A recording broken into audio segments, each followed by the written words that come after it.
good as it gets. It's as good as you make it, I guess.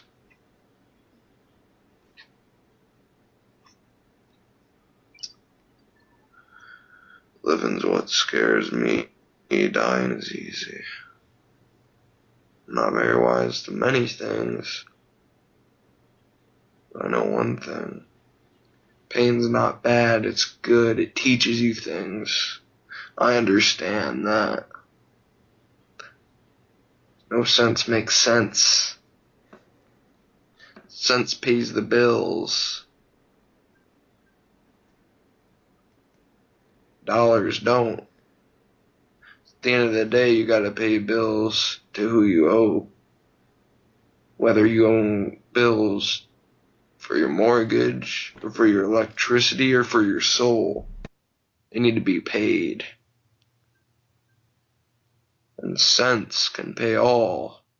Even that which dollars could never amount to enough to make a dent.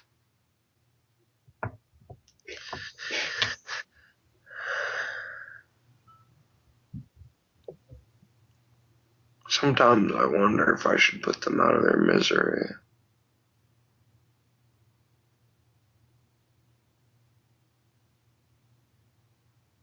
Two scorpion bites, two scorpion stings.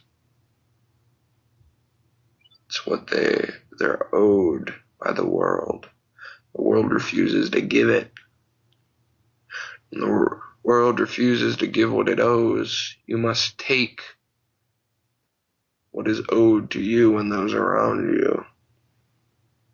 Whether you like it or not, it's out of the equation.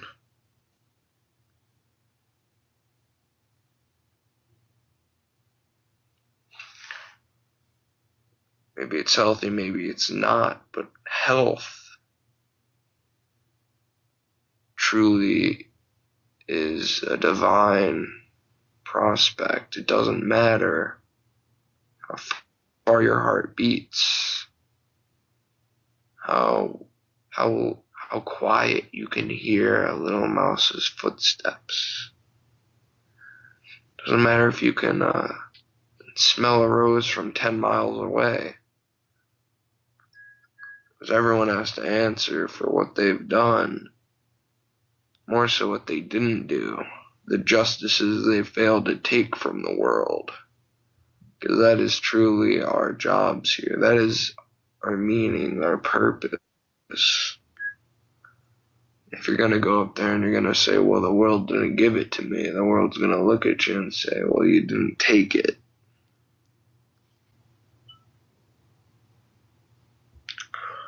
They'll ask me, do I feel remorse? I ask remorse for what? You people have done everything in the world to me. Doesn't that give me equal right? Because the real strong have no need to prove it to the phonies. There's children that come at you with knives. They are your children. You taught them. I didn't teach them. I just tried to help them stand up. We're not Wonderland anymore, Alice. You understand? Do you understand?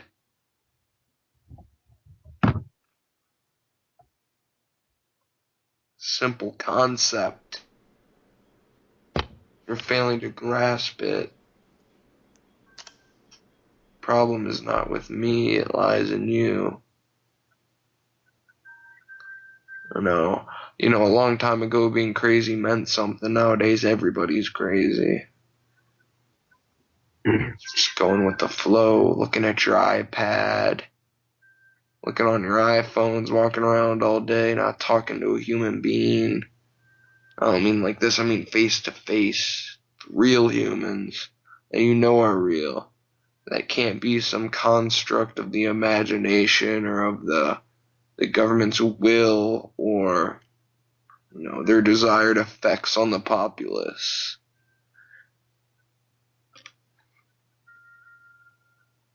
Real strong, you have no need to prove it to phonies.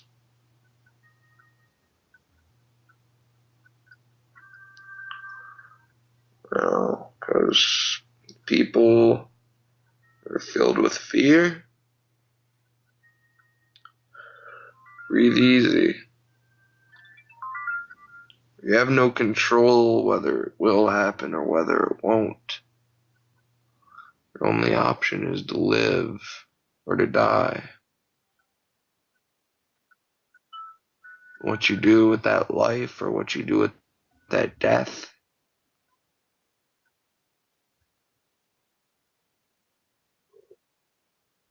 that's the reason you're here, to prove it.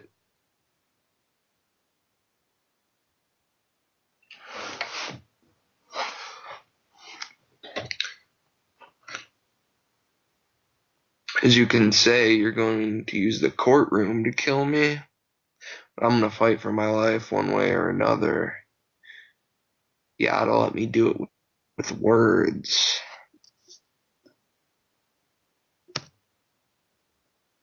Maybe if the justice system, this country, of this Western civilization, or every Western civilization understood that, they would understand why they fail. They would understand why they succeed so rapidly in such a short amount of time.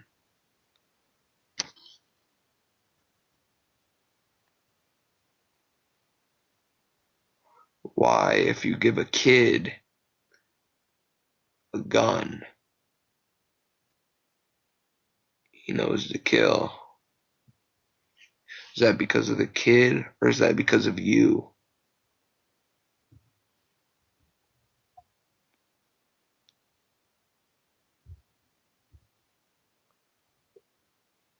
We're all our own prisons. We are each all our own wardens and we do our own time. I can't judge anyone else. What other people do is not really my affair unless they approach me with it. And if you understand that, you understand why I'm free. I'm not of your world. I was a child, I was an orphan and too ugly to be adopted. Now I'm beautiful. Too beautiful to be free in this world.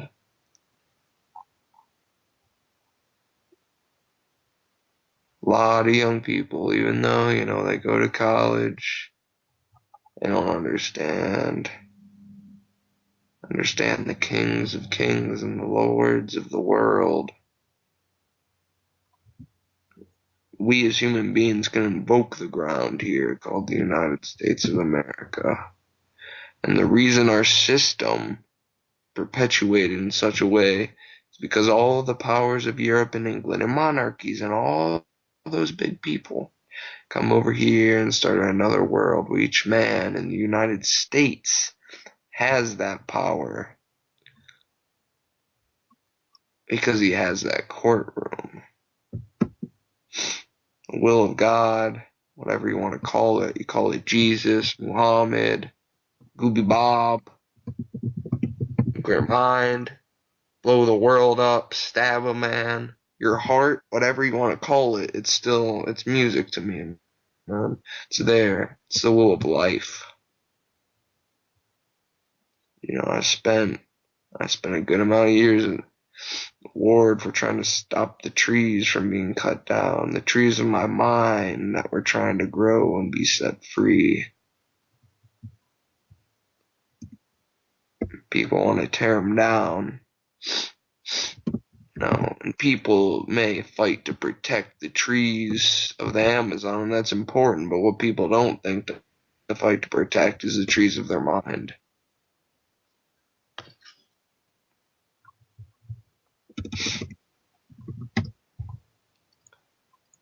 I'm nobody. You're nobody. I'm a tramp, you're a tramp. I'm a bum, you're a bum. I'm a hobo, you're a hobo. I'm a boxcar, you're a boxcar. Jug of wine, you're a jug of wine. I'm a straight razor, you're a straight razor.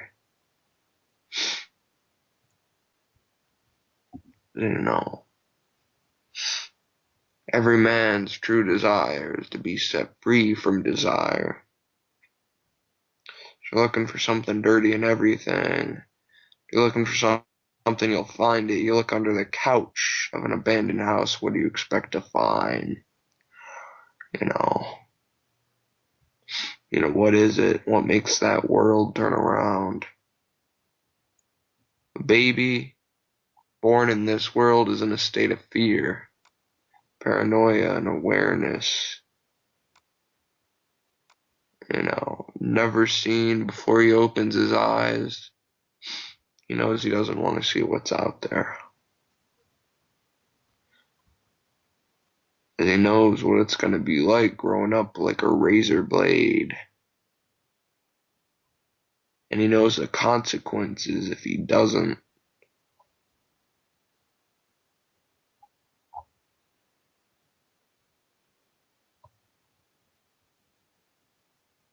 Coyotes don't live in the tundra.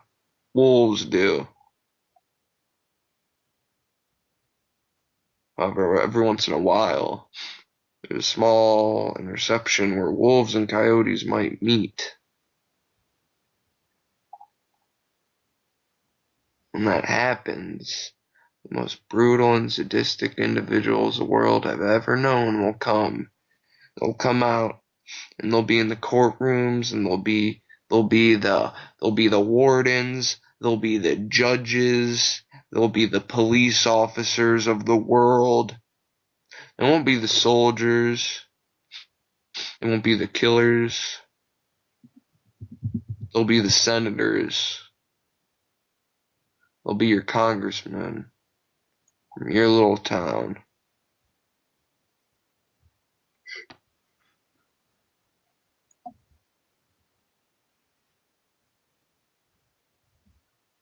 Maybe I should have. Maybe I should take more. It would make me feel better, but that's not the world has granted. That's not what the world has granted me. All right, it's not my right. It's not my privilege. However, to take what I will take is what the world not only allows but asks of me.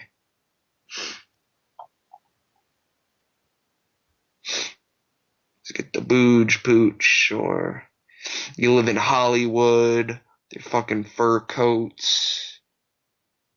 What do you expect? You're walking around with death wrapped around your body. And you don't even think about it. You don't think about what's coming to every single one. You know? Not the good, not the bad, not the ugly, not the beautiful. It doesn't matter. You can grab a surfboard and go far out as you can, but you're always going to end up on some shore. Doesn't matter. There's no way to escape the true power of it. You can't grasp with the average human mind those type of concepts, and that's the problem we face, is we need an evolution of minds if we're truly to survive. You know, believe me, if I started murdering people, there'd be none of you left. There's nothing wrong with it.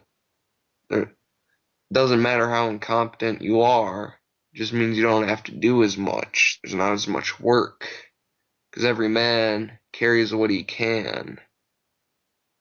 The weight of every shoulder on this earth is heavy.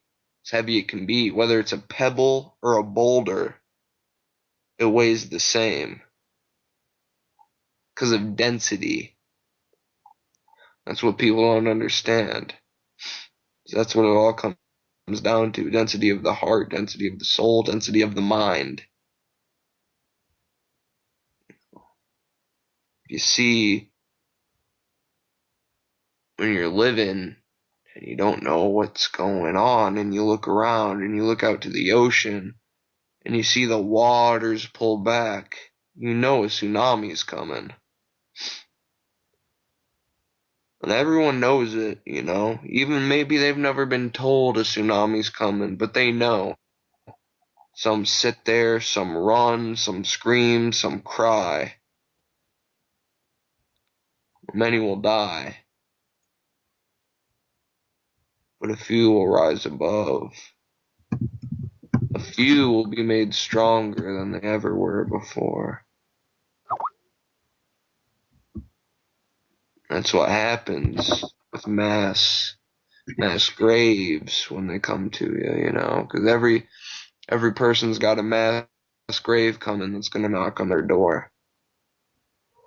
Whether they like it or not, the Beach Boys and the bikinis can't last forever.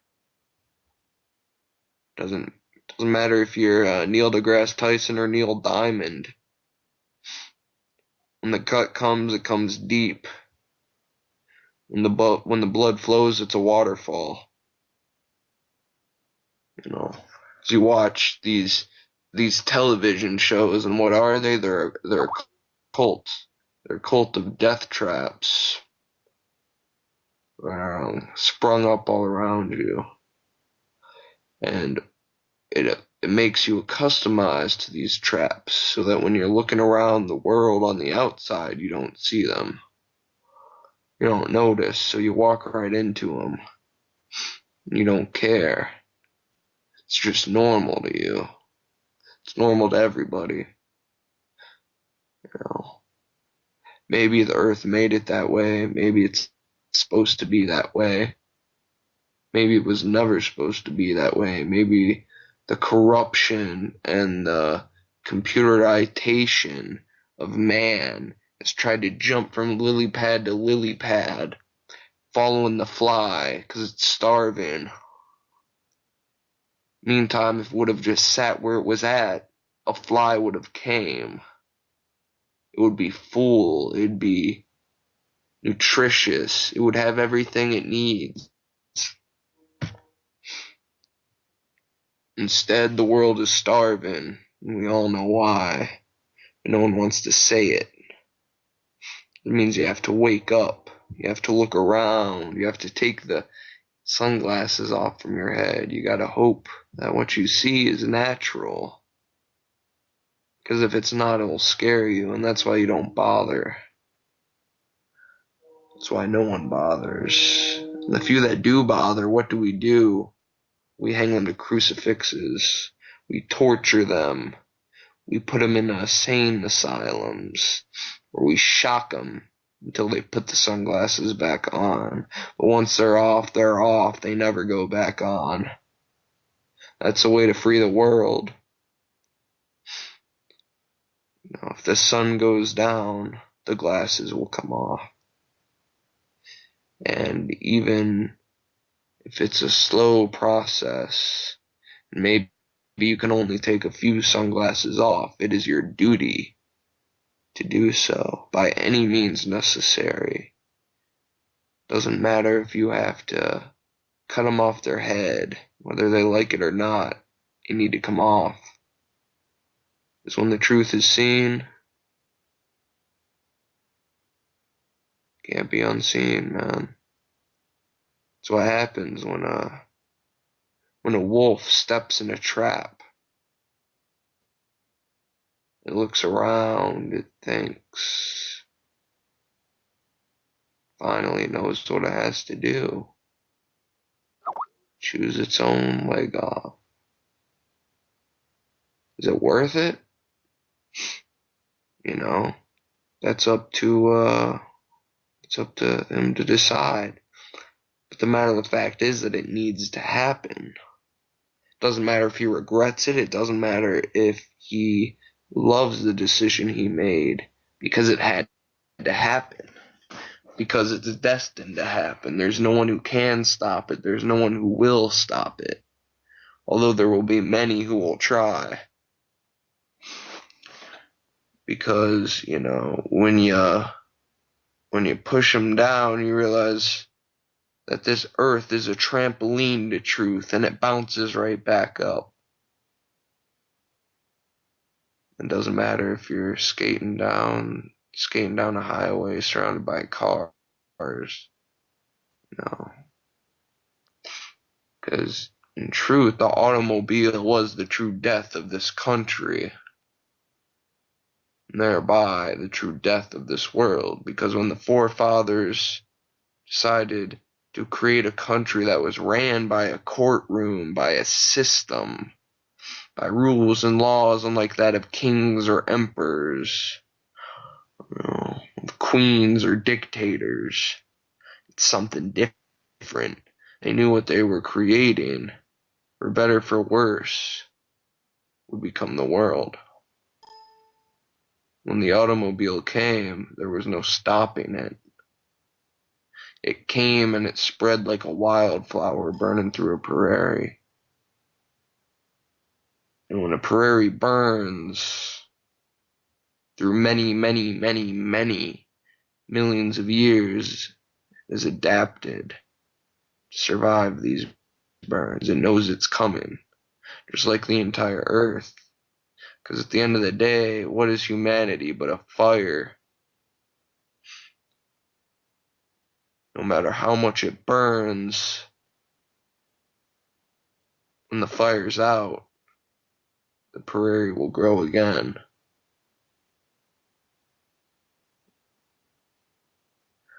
It doesn't matter at the end of the day if you know, maybe you take a couple buckets of water and you try to put it out. To what extent? To what point? Maybe you do put it out, so what's the point? The end game is the same. The prairie will return. Whether you put the fire out, whether you attempt to put the fire out, whether you burn in the fire, it doesn't matter. You see? This is what they try to keep you from learning in the schools and in the churches. I want you to be scared, but not scared for the right reasons, scared for the wrong reasons. Scared for the reasons that they plant in your head. Scared of not having a TV, scared of not having a brand new refrigerator, the brand new ice system. But if the world's getting so hot, then why do they want you to have ice? That's the true question you gotta ask yourself. Because one of these days all the ice is gonna melt. So what'd you spend all that money on the refrigerator for? That money you should have spent on food, on shelter, on the necessities of life, on love, the money that you could have bought love with. Because they say money can't buy love, but you know what money can buy? A can of beans. When you're starving to death, it seems pretty damn good, I'll tell you that. At the end of the day, every man's starving. It doesn't matter if you're 400 pounds. It doesn't matter if you're an Ethiopian, you haven't eaten in 4 weeks. We're starving spiritually because we're all missing something. Because they've diluted even the true spirituality that is there. They've diluted it. They've diluted it with their own civilization's poisons, whether it be alcohol, whether it be, oh, just take this little pill, you'll be fine. The pill's all you need. Remember how you used to be? Take this pill, you'll be like that again. Take this pill, cure cancer. And you realize what the true cancer is. And it's a thought in your brain, one single thought that keeps you from knowing the truth, that keeps you from moving forward in your life. True thought, the true cancer that you need to solve is within your heart, not even within your brain, because there's thoughts in your brain, thoughts in your heart. Which one do you think's more important? Tell you what, people live after getting shot through the head. They don't live after being shot through the heart. And there's a reason for that. You look around and you figure out where that itch is. You just keep itching at it. You'll figure out where it is. It's in your heart. It's in your soul. It's not in your brain. It's not on your body. It's where you want it to be. It's where it is. The deeper you look, the more you find it. And it's not a clean scratch. It's a dirty scratch. It hurts, digs deep, it bleeds, gets infected. Infected with all the ideas that they try to put onto you. The ideas of marriage, the idea of race equality, the ideas of, oh, just go ahead, live your little life, you'll be fine. Why don't you go work making movies, spreading your own poison throughout the world? You know, because everyone has their poison, and that's what they're doing when they're making movies, when they're making TV, when they're writing. That's what they don't tell you. If you sing a song, what are you singing about? You're singing about the poison you're spreading through the world. Hopefully, everyone learns that. They keep to themselves. Maybe they make little groups. They stay safe. Communities where the women are shared, where the men are shared, where the children are shared, where the food is shared, where the poison is shared. The poison does not have to be deadly if it's shared with a group of people who know what the poison is. You see, the poison can be beneficial, much like when you take a flu shot and it has some of the flu virus in that poison through that small group of people can make you immune to the poison of the world. So people don't understand that you need to try to tell them. And by simply telling, doesn't matter who, it doesn't matter where, it doesn't matter their race or their creed, even if they're wrong, it's an antidote. It's a vaccination to the poisons of the world, many of which we create ourselves, and we spread and we spread and we spread. Just as you spread the flu, you don't mean to, it's an accident. It's human nature. It's what biological beings do. It's what spiritual beings do, is they spread the poison instead of spreading the flu the way biological beings do, because we're not simply biological beings. We're much, much more. We're spiritual beings, spiritual successors to what was here before us.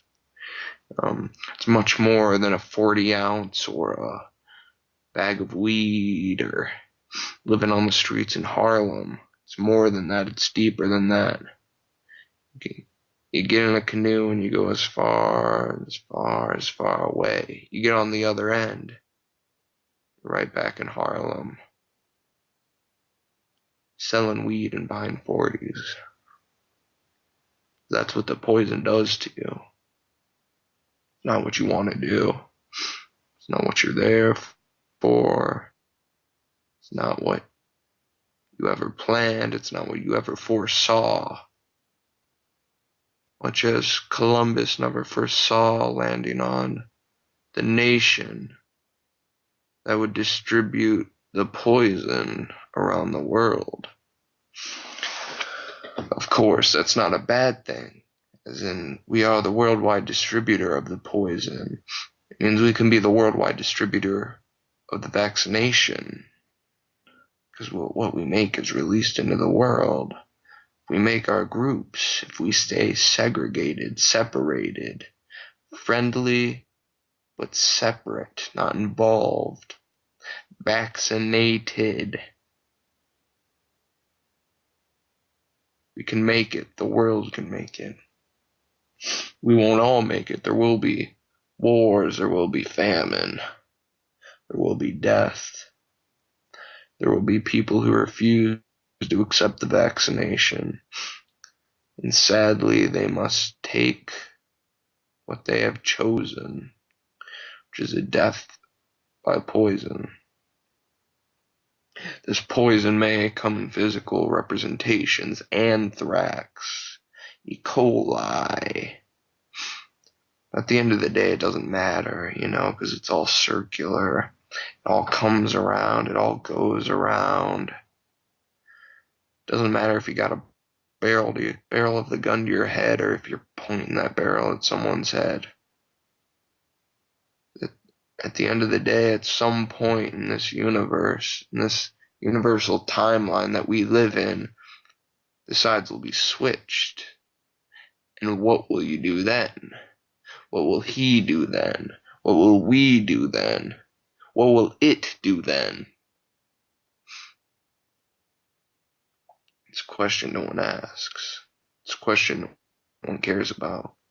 It's a question that needs to be not dissected, not written about by some poisoned, helpless, sick, disgusting, perverted professor at Penn State University, where they're touching little boys in a way that they don't need to be touched in that way.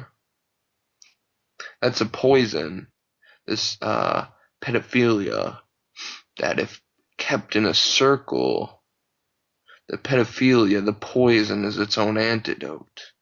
It keeps it safe, it keeps it sacred, keeps it personal. If, you're touching 300 souls in a day, you don't care. 300 souls in a year, you don't care. If you're touching 5 souls all your life, throughout their development into maturity, it's different. You understand. You can climb the stairs with them, and you're holding their hand. You're not shocking them with a taser. You're not whipping them to go up the stairs. You're guiding them with your hand. If you keep off Facebook, you keep off Twitter, you keep off Foursquare and IMDb, that's when you learn that. And people say, well, that sounds damn right crazy. You sound like a fucking loon. Yeah, you think I'm a fucking loon? When's the last time you turned off Facebook for more than a fucking hour, huh?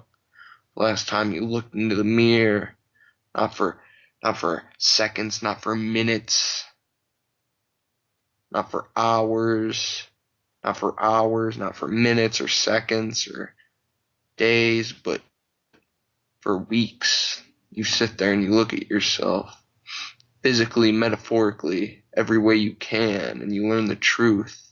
You learn about the stairs of puberty